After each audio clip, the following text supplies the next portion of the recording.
Welcome to the Take the North podcast. I'm David Haugh from the Mully and Haugh Show. Dan Wiederer from the Chicago Tribune covering the Bears.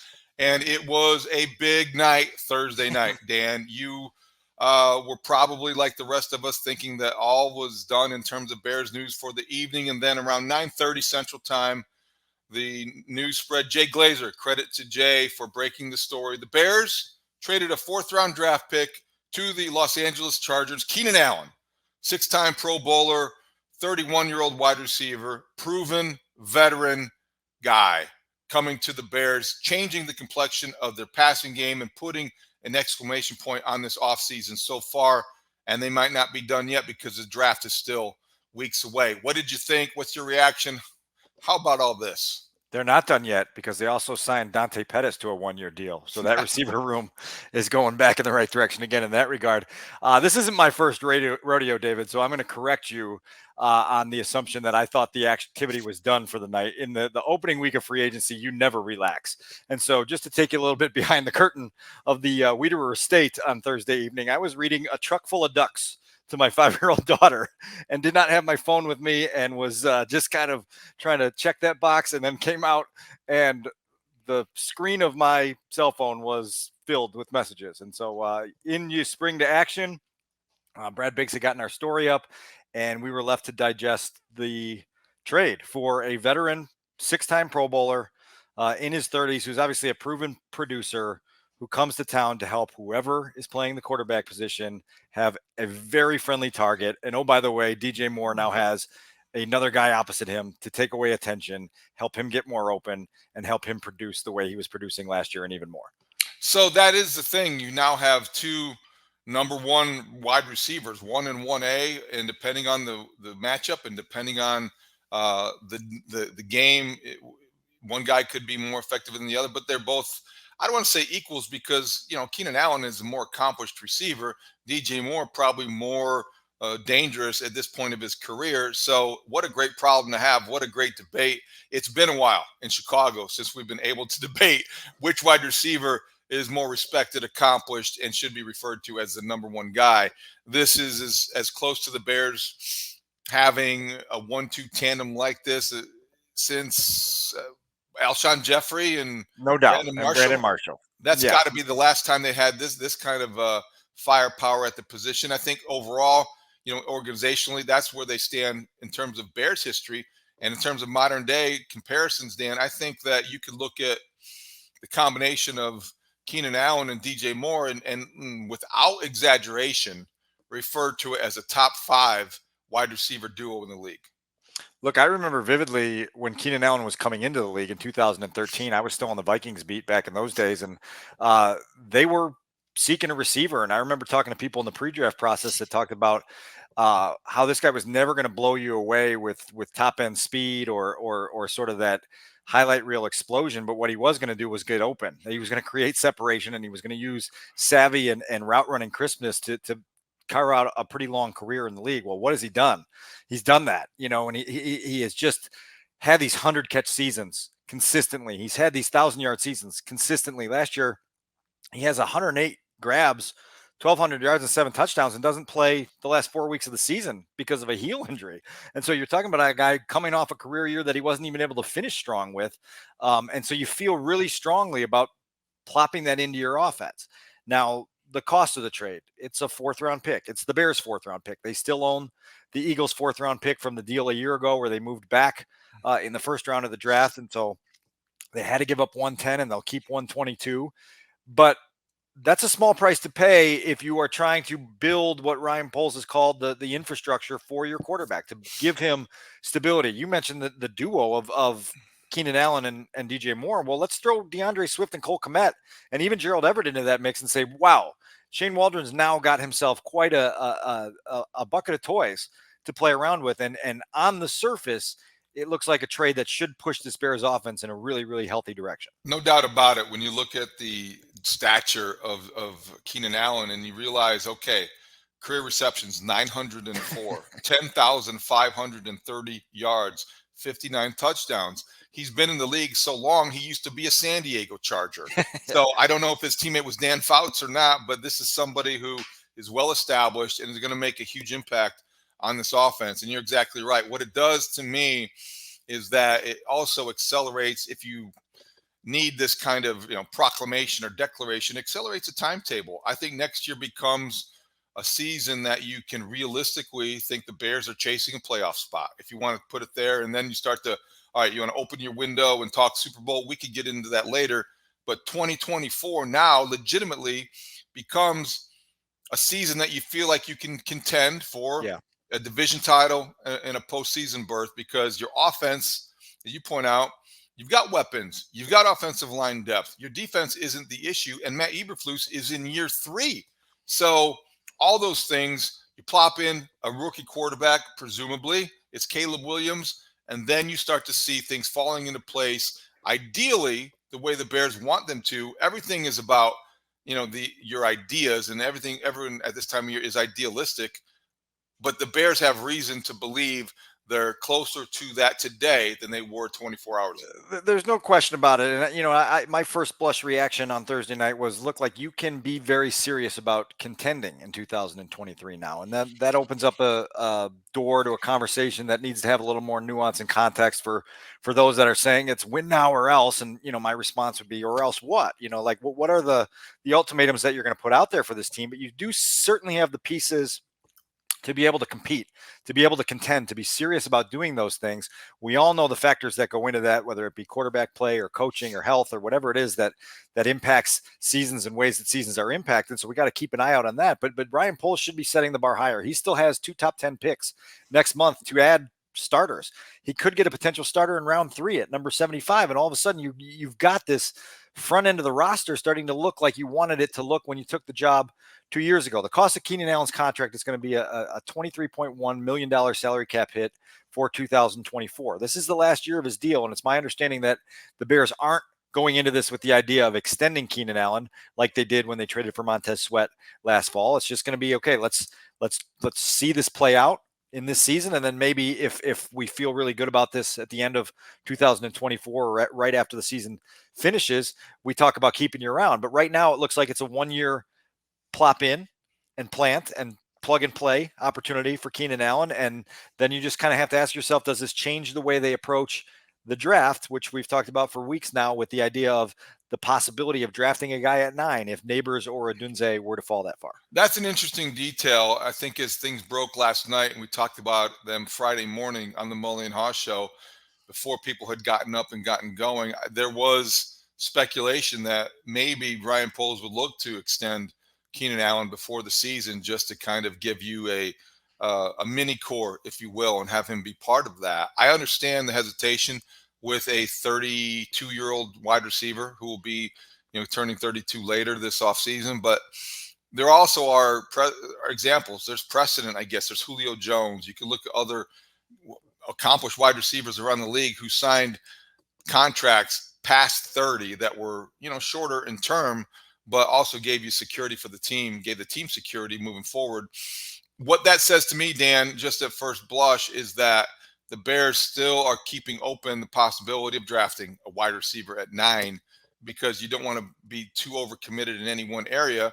If you're not going to extend Keenan Allen, you might even be leaning toward drafting a wide receiver at 9. Yeah, no question about it. And those are things you have to consider. And if you do get a guy there, well, then he's not rushed into a leading role right away. You can potentially develop him and bring him along and away behind 2 very established, proven receivers in that room that are going to be fun for anybody to play with, whoever fills out the depth chart in that room. I know you always love a good Dan Wiederer, Mark Potash Twitter back and forth. So I'm going to read you kind of a tongue-in-cheek back and forth that we had on Friday morning that had this going. I said, March 2014, Bears acquire 5-time Pro Bowler Allen at age 31. That would be Jared Allen 10 years ago. March 2024, Bears acquire 6-time Pro Bowler Allen at age 31. And I said, just ghostwriting some good social media chum for Mark Potash. Well, Potsy came back a little bit later and said, a deft move by Bears GM Ryan Poles to acquire 6-time Pro Bowl wide receiver Keenan Allen. What can go wrong with a 32-year-old receiver with a $23 million cap hit who has missed 11 games in the last 2 seasons and is coming off a season-ending shoulder injury? And he put hashtag how it's done. So you can always count on Potsy to try to rain on the parade a little bit, even if it is just to stir up the hive on social media. Always fun, but it is worth asking those questions because durability, as you mentioned, at age 32 for Keenan Allen is going to be the thing that maybe you look at the end of this and go, man, if we could have kept him healthy longer, we could have gotten more out of him. He's going to have to prove that here after, again, missing 11 games the last 2 seasons. You have to take the swing, though. You have to no take doubt. the chance. I think that those are great things to remember. The Jared Allen reference is scary, but I think that this is wildly different. But it is fun to remember that. And Potsy's right about the durability and the injury concerns. You never know when a guy gets on the other side of 30 what you're facing. But yeah, I look at it. Fourth round draft pick is not insignificant either. But let's look at this year's de facto draft class for the Bears. You gave up, let's see, in the second round, the Bears select Montez Sweat, pass rusher multiplier. In the fourth round, the Bears select Keenan Allen. In the fifth round, the Bears select Ryan Bates. So yeah, those are 3 guys that with those draft picks, I get it if you want to win and declare, you're declaring without saying so that you're trying to win now and you're getting to the playoffs, because if not, then you're looking, 2 years ago, they wouldn't do these things because they weren't ready to. Yeah, but this roster's filling out. I think the conversation also has to include the circumstance you're in where you are trying to put some things into the building that catalyze the growth of a quarterback, and I think that's such an absolutely important talking point in this conversation, because we've talked so long about how many times the Bears have swung and missed at creating the proper launching pad for a quarterback. And so now some of this, it's not only designed for this, okay, we're going to go after it here in 2024. It's designed to make sure that the most important person in your building has a chance to have a chance, and that's critical as well. Yes. Yeah, sure. But I think that this process began, I mean, if we're splitting hairs, because I think that when I reference the draft class of 2024 and including, Montez Sweat, that's where this started. Oh, yeah. Getting Montez Sweat allowed you to think like this, allowed you to act like this. And if you didn't do that at the trade deadline, you might not be in a position to want to do this now, because he arrived, he changed your defense, he saved the job perhaps. And all of a sudden you're looking at things a little bit differently than you would have. And maybe even the Jalen Johnson conversation is different if Montez Sweat isn't here. So that's where I think this whole process started. And you're exactly right. All of this then, okay, let's get that out of the way, because it doesn't really matter. The bottom line is they really looks like they're trying to win now, as well as fit in a rookie quarterback. To me, it's a non-starter, and this is where I kind of I lost it as much as I lose it on the radio. But I got really exasperated this morning with one caller after another asking how this affected the decision on Justin Fields. There is no decision on Justin Fields. It's been made.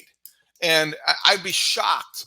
I would be shocked. And I will definitely issue as many mea culpas as necessary and be, spend the rest of the offseason in total apologetic form if this doesn't create, if the Bears decide to keep Justin Fields after all this. That's not what this says to me. It's exactly what you say. They're trying to get a rookie quarterback and surround that rookie with as much infrastructure as possible and make it as conducive as possible to win, and to win quickly.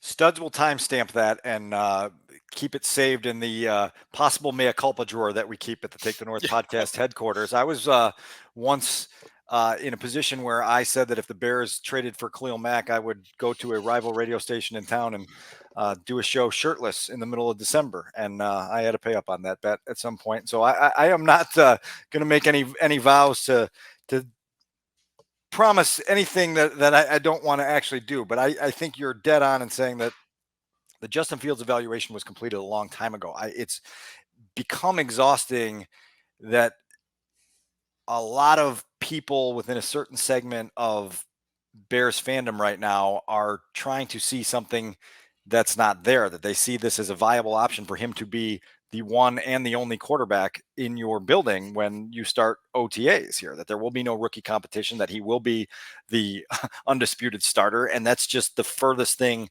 from the reality that's going on in Lake Forest right now. The hardest thing to do in this town sometimes is to try to provide an assessment of a player or the state of a team without deploying funhouse mirrors. It just feels like everybody wants to put up funhouse mirrors and see something that doesn't actually exist in the reality that they're sitting. And you heard me the other day when I was on with you and Mully on Wednesday talk about the folks that willfully shop in that department of delusion and denial need to be aware that there is a no returns policy at the customer service desk. And if you're disenchanted with what you bought, then that's on you. It's not on us.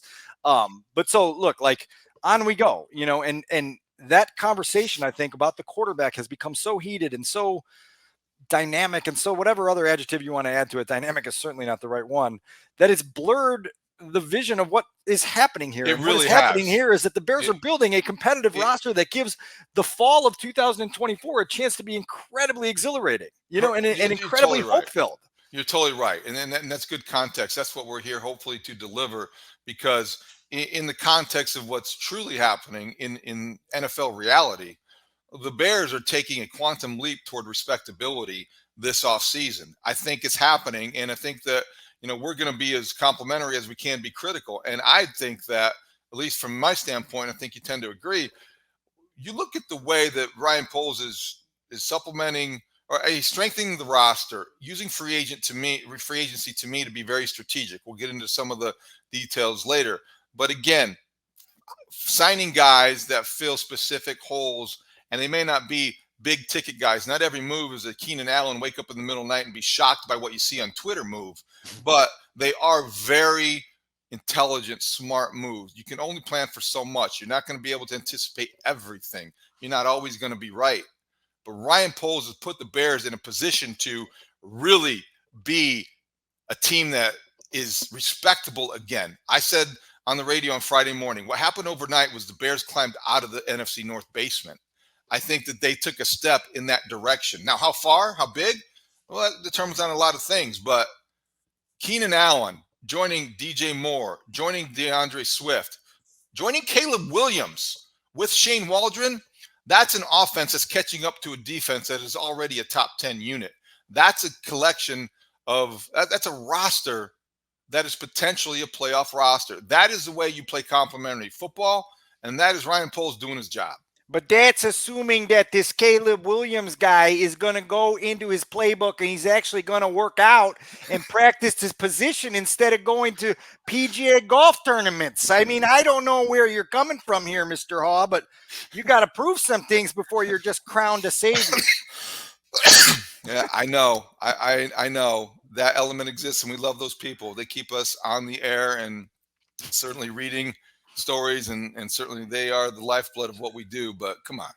So before we transition, I did want to give you some thoughts, because I cast some hooks on Thursday to some front office execs around the league to try to get their take on what they thought was going on in the Justin Fields trade market. And I'm going to read you 3 responses that I got. I had a personnel exec tell me that he speculated that at this point the asking price that the Bears have for Fields might just be a little bit too rich for a lot of people to handle. Here's a direct text from a GM. Not really sure. I assume the asking price is more than people want for Fields. I'm guessing the Bears can't find a team right now that sees him as a future franchise quarterback. I could honestly see it ending up being a pick swap of day 3 picks. We'll get to that in a second. Another general manager chimed in and said there's not many chairs left. Fields just doesn't fit conventional offense for some teams. So these are from people in the league that are giving you an outside perspective on why this thing hasn't come to fruition at this point. There's some various theories on that. I think that idea, one, of Justin not fitting conventional offenses is one that we've tried to tell people about here in recent months, that if you consistently need to make the argument that a system needs to be designed specifically around the quarterback, well, there's a lot of places that aren't ready to abandon their conventional offensive systems to try to make it work with a quarterback that hasn't proven anything in terms of achievement in production that says he's worth doing that for. So that's part of the argument. The idea of this being a day 3 pick swap, that like pushed me back, because that would be saying like, okay, you're gonna swap a 5 for a 4 and then give up Justin Fields as well. Well, the Bears right now are down to 1 day 3 pick, and it's the Eagles' 4th round pick at 122. So they don't even really have much wiggle room to do a pick swap on day 3. Maybe they'll accumulate more picks in other ways before a deal for Justin gets done. But that's something to keep an eye on. And I would also just caution people that this may unfortunately drag out deep into April as other teams kind of survey the draft landscape, trying to figure out what they can get in the draft. The Minnesota Vikings right here in the division seem like they're gearing up with some of the draft capital that they're assembling to make a run at drafting a quarterback in a month and a half. And so that if one of those teams strikes out, Ryan Poles might get a call on night 1 or early night 2 of the draft. Last thing before we move on from this, just for clarification's sake, when you look at the timetable, is it at all affected by the fact the Bears have not seen Caleb Williams at his pro day yet? They have not seen his physical, the results of his medicals yet, and they have not maybe decided on some of the off the field questions that linger over the quarterback? You phrased that question while you said at all, maybe a little, but I certainly don't think that Ryan Poles put up a closed sign on his office door if somebody wanted to come in and make him an offer, because they haven't done those things. He's open for business. His ears have been open. His phone lines have been open. Certainly they want to check every single box left on the quarterback evaluation checklist. But as Mike Lombardi told you the other day on The Score, like, you've had months to anticipate this scenario. And so your homework on Caleb Williams should be pretty thorough. Now, look, like, you do want to get that personal time with him. As Ryan Poles has said multiple times, you want to know the person, you want to know the wiring, you want to know how he's going to hold up in this particular circumstance. But I wouldn't see that being some massive deterrent unless you found something that no one else in the league has found or brought to the general public yet that gives you extreme pause of what is the direction that Caleb Williams is entering in the NFL is going to take. All right, so Keenan Allen was the biggest move of the week, but not the only one. The Bears were also busy. Let's talk about some of those other moves. All right, Dan, so on Thursday, before the big blockbuster headline broke, DeAndre Swift, Kevin Byard met the media at Haugh, and we talked about some of the things we really liked about them.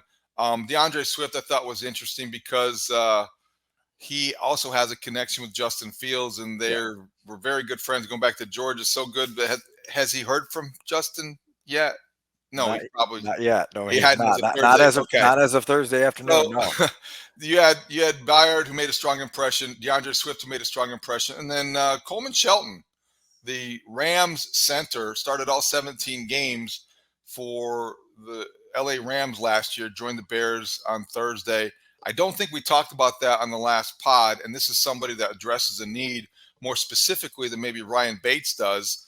Overall, and then there were a couple other depth moves, so I think those are important, and those guys are all part of the whole process of strengthening this roster.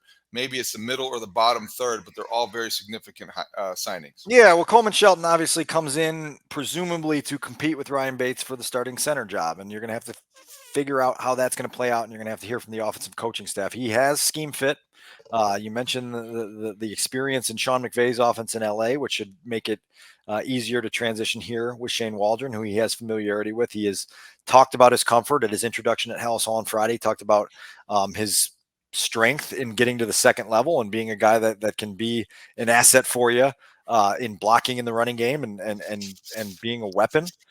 So you want to see it play out, right? And you want to just get an idea for what their vision is in front of whatever quarterback is playing and who's snapping them the ball. Coleman Shelton fits that bill. And then, we got to meet, you said his name before the podcast. Oh, you mean linebacker from LA? Yeah. Amen Ogbong Bamiga? As Flus would say, I just call him OG. That's OG. Okay. I just call him OG. He came in directly from LA, where he was a teammate of none other than Keenan Allen. And he talked about how thrilled he was Thursday night to see the news that Keenan Allen was going to become a Bear, and said that you guys think that he might be in his 30s, but he's got plenty left in the tank. He used the word several times. He said he's got juice.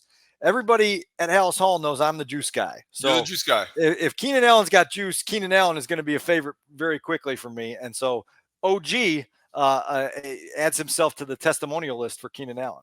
So OG said that about Keenan Allen. I wonder about Gerald Everett and his thoughts of Keenan Allen. There's a lot of ex-Chargers suddenly joining the Bears. Didn't get Jim Harbaugh, but getting a lot of his discards. So I guess that's something about the offseason. How about this, Dan? I think we didn't mention this, and I don't know what role it played. Maybe this is something you can find out if Keenan Allen addresses the media over the weekend at Haugh.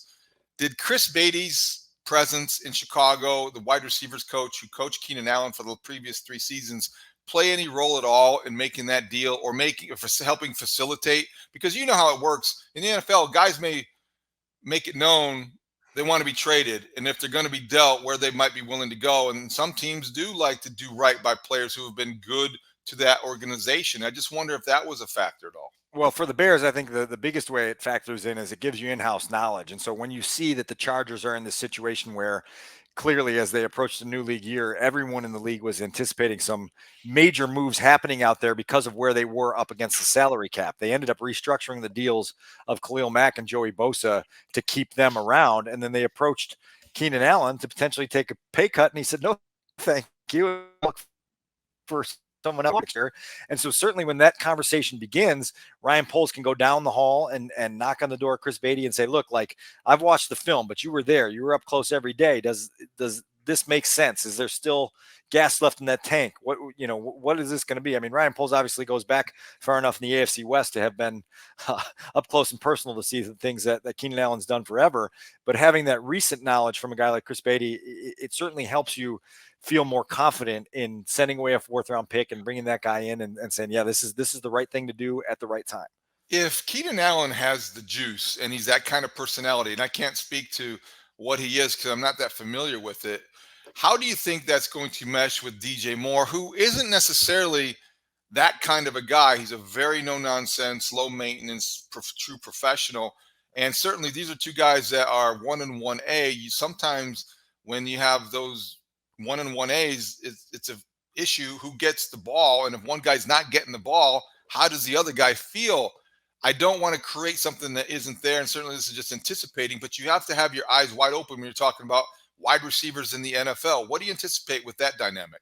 Well, the one thing that consistently came up in regards to how impressive DJ Moore's arrival to Chicago was how low maintenance he was for the entirety of his first year as a Bear. He's just not that guy. He's not one of these dudes that's gonna beg for the football and ask the cameras and the mics to come around and make declarative statements. He just wants to go out and do his job. Keenan Allen's wired similarly. And so their juice comes in different ways. It's not diva juice. It's let's go do hard, put in the hard work, have the production and let's roll. Let's go win some football games and enjoy the spoils of that. And so I don't see that being an issue at all. At some point, I'm sure we're going to have the conversation of how are you going to distribute the football around to all these different weapons that you have. Great problem to have, because for a long time we've complained about how there's not more than 2 people to get the football to. Well, there is now, and so I think that is going to be a pretty natural mesh for those 2 guys. And then Chris Beatty obviously is a guy who has experience with both of them, coached DJ Moore in college at Maryland. And so he can be a very easy facilitator of a relationship that should be pretty easy to form and pretty easy to manage going forward. But I'm really hung up on how Flusy is going to use Amen Ogbongbemiga into the depth chart. Call him OG. I'm going to call him Ogbongbemiga. That's his given name, and I'm going to demand that everybody refer to him as Amen Ogbongbemiga. Because if I can say it, you can say it, everyone can say it together, and we're going to get used to saying it. I want to know how often we're going to hear it. What is his role anyway? Not since the Bears drafted Joel Iyiegbuniwe have I had to stay up at night practicing the pronunciation of a Iggy. linebacker. That was Iggy. See, exactly. Iggy. Yeah. Everybody shortened it to Iggy because they didn't want to say Iyiegbuniwe every time. And I would listen to former Bears PR guy Jared Ellerson before every game going to the opposing team's press box announcer and saying, Iyiegbuniwe. And it would take 4 or 5 times for them to go back and forth before the guy could get it. They're going to say on all of these press box announcements going forward, tackle made by Bears linebacker OG. And then Ogbongbemiga. There we are. So he's a special teamer. He's a backup linebacker. He's going to fill in on special teams and be one of those guys that can help you there. Look, the linebacking core is pretty solidified. TJ Edwards, Jermaine Edmonds, Jack Sanborn, winner of this year's Ed Block Courage Award, which was given out earlier this week. OG is here to be a depth piece and a special teams contributor for Richard Hightower. So is Ogbongbemiga going to play special teams like Brandon Ayambadejo used to do? Iyiegbuniwe. Were you here when Brandon Ayambadejo was here? He was gone. Okay, BA. We used to call him BA because that was much easier. And I'll tell you what, he was a great interview. He was a great special teamer, but I digress. All right, so we talked about the additions, DeAndre Swift's journey. Go ahead. Yeah, I did a little bit of homework on that because you asked me yesterday about DeAndre Swift joining his third team in 3 seasons. Okay, so Yes. in Detroit, the sentiment was essentially that they wanted to find a better fit for Ben Johnson's offense. And they found that last year in the first round of the draft, and they went all in on Jahmyr Gibbs. And within hours of that pick being finalized at the draft, they traded Jahmyr Gibbs to Philadelphia. And so that was a year in which they swapped out Jamal Williams and DeAndre Swift for David Montgomery and Jahmyr Gibbs and never looked back. You saw the production that those guys had last year in Detroit for a division championship team that moved forward. DeAndre Swift goes back home to where he was born and raised in Philadelphia, has this one season with the Eagles. And it's my understanding from people in Philadelphia that they were interested in keeping DeAndre Swift around. When it became apparent that they were going to have to pay a pretty price for it, they decided if we're going to pay a pretty price for the running back position and to have that piece on our depth chart solidified, we're going to try to go up a shelf. We're going to try to find a guy that's a little bit more dynamic, a little bit more proven, a little bit more productive. And so they went and invested even a little bit more money in Saquon Barkley. In Detroit, there was some injury history with Swift as well. He missed 3 games as a rookie with the concussion. His second season in the league actually hurt his shoulder in a game against the Bears in late November at Soldier Field, and then missed the entire month of December. And then in 2022 in Detroit, he was banged up, high ankle sprain at the start of the year, and then a separated shoulder that kept him out for a handful of games and then limited him for a duration of the year. So durability was an issue in Detroit. It was not so much in Philadelphia. There's a little bit of an answer to the mystery we were trying to solve on Thursday. Do you remember DeAndre Swift's first NFL game? I do. It was we mentioned that, didn't first we? Yeah. game without fans at Ford Yes. Field. COVID.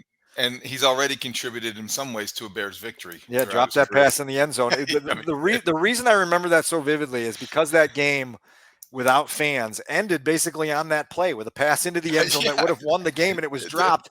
And you would there was literally 37 people reacting, and they were all on the Bears sideline. And you'd never been in an NFL stadium for a moment of that magnitude, and then had it. The reaction was essentially the same as it is at an OTA practice. And it was just so surreal to be in this stadium with, 80,000 empty seats and to experience that moment. I'm probably not going to relive that with DeAndre at his locker in the first month or two that he's here with the team. We'll establish a relationship before I start picking at scabs. I hope you develop a good rapport with DeAndre Swift and Keenan Allen and Mr. Ogbongbemiga.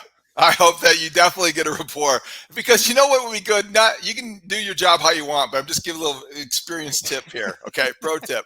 If you prove to him that you care so much about getting it right that you can pronounce his name and you say, "Hello, Mr. Ogbongbemiga." Now you got me stuttering. Then you're going to really impress him. I call him Dragon Slayer. Okay. Dragon Slayer. It's got all the tactics. All right. Let's wrap this up with our 2-minute drill. The 2-minute drill. The 2-minute drill.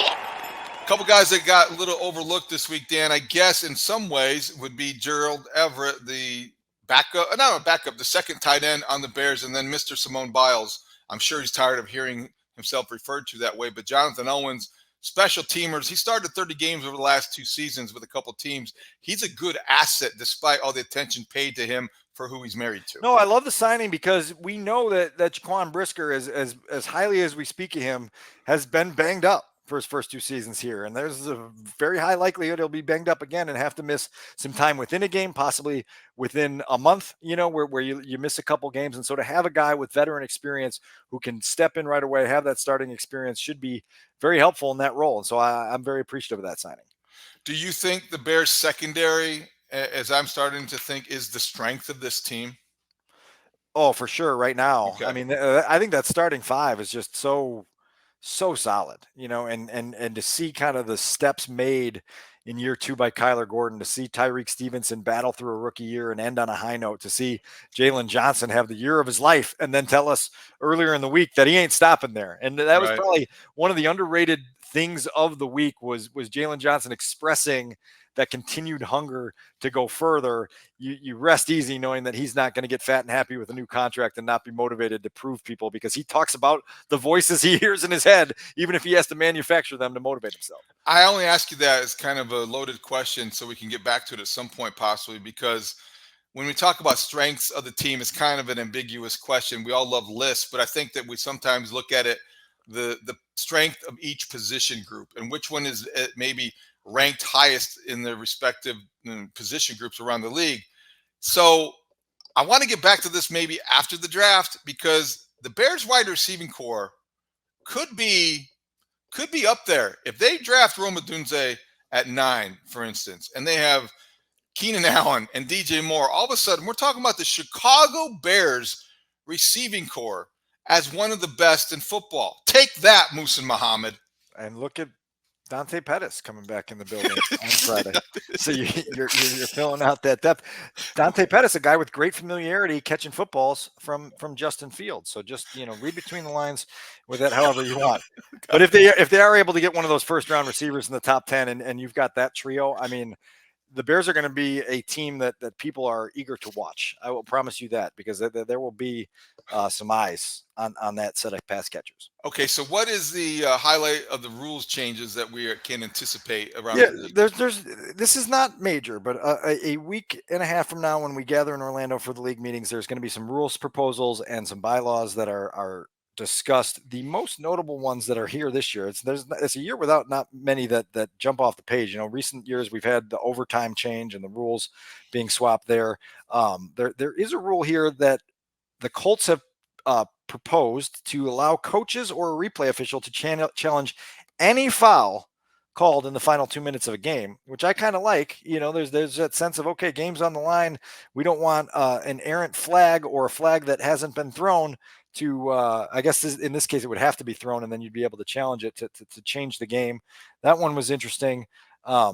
The other one is the ongoing one that they've never implemented and haven't even really tried in preseason yet, to replace the onside kick with that 4th and 20 play. The Eagles have thrown that one out there. I'd like to see that at least experimented with, since we're getting farther and farther away from the onside kick. And then amid the bylaw proposals, there's multiple teams presenting a pushback of the trade deadline, trying to get that pushed back a week or 2 or even 3 to allow teams more opportunity to make some of those headline grabbing and season changing moves later in the season. So those are things to chew on. I don't like that. I don't like that at all. Give your resident owner, George McCaskey, a call and tell him to vehemently fight against it when he gets I think that you want to get a guy to help you sooner rather than later. Waiting until near the end of the season, I just think, I don't know. I would prefer sooner rather than later for that. I don't like it in the NHL. They wait until March. The NBA's, I think, got it probably right. Major League Baseball, I think, even has it a little bit further than makes sense to me, August 1st. I don't like the NFL going any later than they have it right now. Jacksonville has also put forth a proposal to make the Hawkeye replay feed available in the coach's booth. I don't really know what that is going to get done, but I have to say, I'm a little disappointed though, Dan, because I got to this item because of your email, just to take people behind the curtain. And you said that we were going to go with quick highlight of NFL rules changes and proposals, byline proposals. Bylaw. I thought you were going to pitch a story to me that I could actually write again. It's not that sexy this year, is it?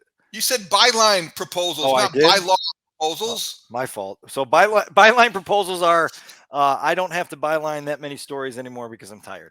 I thought you would ask me to write something with you, but no, those days are well in the past. I'm just a radio guy that gets up grumpy and yells at callers all morning. So here's the last test. If you want a byline, can you spell E.A. Buniwe? No, I cannot. IYIEGBUNIWE. This, David, has become a strength of mine since my first day on Tobacco Road, when I had to quickly learn KRZYZEWSKI. Well, that you learn Krzyzewski if you're a sports writer. We called him OG. Oh yeah, OG. I'll tell you what, I was never prouder than when I could spell Samardzija without having to look that up. That's a good one. Jeff Samardzija was a challenge from Valparaiso to Notre Dame to the Cubs to the Sox to wherever he ended up. Why was he never on the Bears? Can you still do it? Can you spell it? Yes. It's Samardzija. It says SAMARDZIJA. Language of origin? I don't know about the origin. Can you use it in a sentence? No. Yeah. Jeff Samardzija was the biggest mistake the White Sox made that season. All right. Okay. Good enough. And when in doubt, rip the Sox. All right, we've talked long enough. It's been a crazy day. And good news for the Bears. It's been a good day for the Bears. They're headed in the right direction, people. And Justin Fields, his future will take care of itself. Stop calling. I'm taking the weekend off. All right. For Adam Sadzinski and Dan Wiederer, I'm David Haugh. Thanks for listening to the Take the North podcast. OG. Great talk to you out there.